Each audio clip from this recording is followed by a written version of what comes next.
Have you ever seen a football match suddenly stops because a player starts bleeding from the head?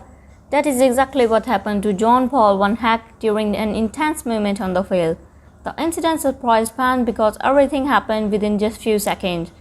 Today, we'll explain what happened, why he started bleeding, how the medical team handled the situation, and what it means for the players. Stay with us until the end for the full story. The incident happened during a normal football challenge when Paul van Hecke went up to compete for the ball. As player jumped to reach it, there was a strong collision and his head made forceful contact during the play. Head clashes are one of the most common accidents in football because players are focusing on winning the ball and often cannot avoid contact at the last moment.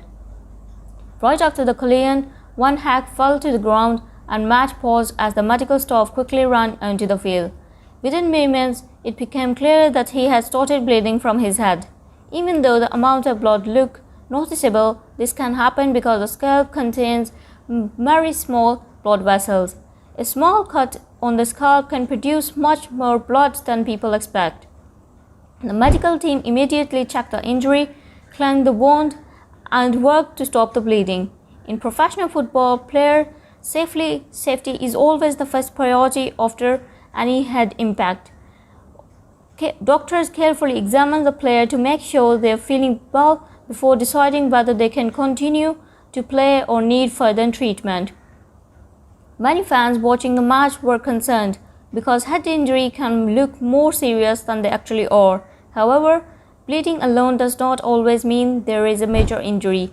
Sometimes the cut is small, but because of the rich blood supply in the scalp, it appears much worse on television than it really is. After receiving treatment, the medical staff continue monitoring Van Hecke's condition. Their job is to make sure the player is comfortable, alert, and able to continue safely if allowed. Modern football has strict medical procedures whenever a player receives a blow on the head. Incidents like this remind us how physical football can be. Players regularly jump for headers, make tackles, and challenge for loose ball at high speed. While everyone tries to play fairly, accident collisions are simply part of the game. That is why every professional team has trained medical staff ready to respond immediately whenever an injury occurs. Fans from both sides showed concern after seeing the incident. In football, moments like this often bring everyone together because player health is more important than the result of any match. Supporters always hope to see players recover quickly and return to the field safely. Fortunately, football medicine has improved greatly over the years. Medical teams now have better equipment and clearer guidelines for assessing head impacts. This helps ensure the player receives proper health care before making a decision about returning to play. This incident also reminds players of the importance of communication during aerial challenges. Although football is a contact sport, players always try to avoid dangerous collision whenever possible. Sometimes, however, the speed of the game makes accidents unavoidable. As more updates become available, fans will continue hoping that Paul van Hecke recovers fully and is ready for his next match.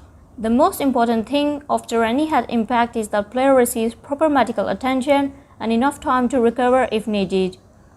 In my opinion, moments like this show why quick medical care is so important in football. I also believe every fan should rather see a healthy player return safely than watch someone continue before they are fully ready. Thank you for watching.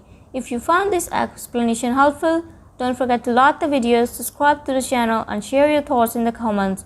Do you think football should introduce even more safety measures for head injuries? Let us know your thoughts in the comments, and I'll see you in the next video.